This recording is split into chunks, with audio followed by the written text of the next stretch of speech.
அடுத்ததாக nextly என்னை தொட்ட இன்னொரு வசனத்தை உங்கள் முன்னே வைத்து அதற்காக நாம் துதிப்போமாக. What the word of God touched to me, I want to place it before you, and after let us go for praising. எரேமியா 51 அதிகாரம் 5 வசனத்தின்படி, Jeremiah chapter 51 verse 5. இந்த வசனத்தை நான் படிக்கும்போது நான் தொடப்பட்டேன். When I read these words, I was greatly touched by their words. தேசம் அக்கிரமத்தினால் நிறைந்திருந்தும் யூதா தன் தேவனாலும் இஸ்ரவேல் சேனைகளின் கர்த்தராலும் கைவிடப்படவில்லை. And even though the land was filled with the sin, but Israel and not Judah are not forsaken by God. அவர்கள் தேசம் இஸ்ரவேலின் பரிசுத்தருக்கு விரோதமாக செய்த அக்கிரமத்தினால் நிறைந்திருந்தும் யூதா தன் தேவனாலும் இஸ்ரவேல் சேனைகளின் கர்த்தராலும் கைவிடப்படவில்லை. இதனுடைய ஒரு விளக்கத்தை நான் சொல்கிறேன். But I want to give a proper explanation for this. தேசம் அக்கிரமத்தால் நிரம்பி இருக்கிறது. The land was filled with the sin. பிரியமானவர்களே, இன்றைக்கு நாம் ஜீவிக்கிற இந்த பட்டணங்கள் கூட அப்படித்தான். Even the city what we are dwelling today, it is also in the same way. பாவத்தின் மத்தியிலும் அக்கிரமங்கள் மத்தியிலும் தான் நாம் ஜீவித்துக் கொண்டிருக்கிறோம். We are only living in the midst of sins and wickedness. உங்கள் வீட்டை சுற்றிலும், நீங்கள் வேலை செய்கிற இடத்தை சுற்றிலும் அக்கிரமங்களும் பாவங்களும் நிறைந்திருக்கின்றன. Even the working place, even the place where you dwell, around you it is filled with the wickedness and sin. ஆனால் ஆண்டவருக்கு முன்பாக நாம் நன்றியோடு ஒரு காரியம் சொல்ல முடியும்.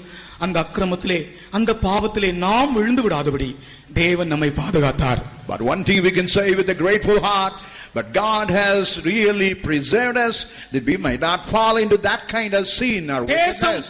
அக்கிரமத்தாலும் பாவத்தாலும் நிறைந்திருந்தும், even though the land was filled with the sin and wickedness. யூதா என்கிற இடத்திலே உங்களுடைய பெயரை வைத்து அவர்கள் தேவனால் கைவிடப்படவில்லை. You just put your name in the place of Judah and you say they have not been forsaken. அந்த அக்கிரமத்திலே, அந்த பாவத்திலே நான் விழுந்து விடாதபடி கர்த்தர் என்னை பாதுகாத்தார், அவர் என்னை கைவிடவில்லை. இந்த நன்றி உள்ளவர்கள் கர்த்தரை நன்றியோடு ஸ்தோத்திரியுங்கள். And whosoever say I will not be forsaken and I have been preserved and commit sin, that you praise God. நீங்கள் துதிக்குமாறு முழங்கால் எடுத்துவீங்க.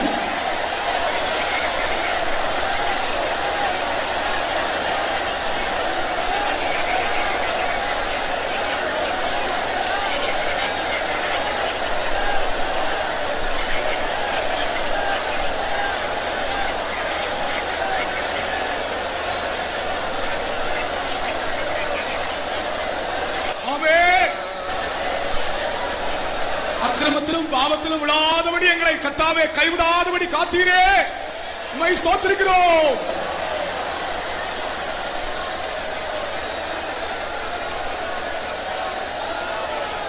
ஸ்தோத்திரம் ஸ்தோத்திரம் ஸ்தோத்திரம் ஸ்தோத்திரம்.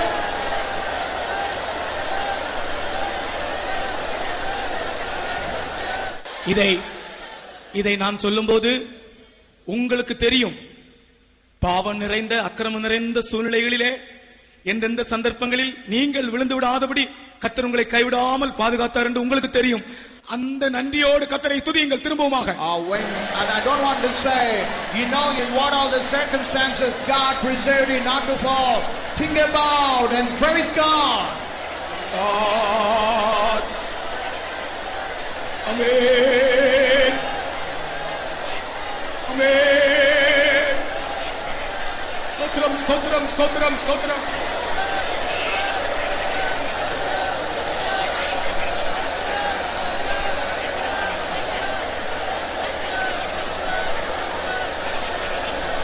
ஸ்தோத்திரம் ஸ்தோத்திரம் ஸ்தோத்திரம் ஸ்தோத்திரம் ஸ்தோத்திரம் ஸ்தோத்திரம் ஸ்தோத்திரம் ஸ்தோத்திரம் ஸ்தோத்திரம் ஸ்தோத்திரம்.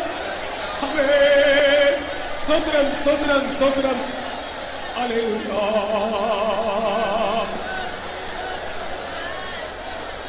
ஸ்தோத்திரம் ஸ்தோத்திரம் ஸ்தோத்திரம் ஸ்தோத்திரம் ஸ்தோத்திரம் ஸ்தோத்திரம் ஸ்தோத்திரம் ஸ்தோத்திரம் ஸ்தோத்திரம் ஸ்தோத்திரம் ஸ்தோத்திரம் ஸ்தோத்திரம் ஸ்தோத்திரம் ஸ்தோத்திரம் ஸ்தோத்திரம் ஸ்தோத்திரம்.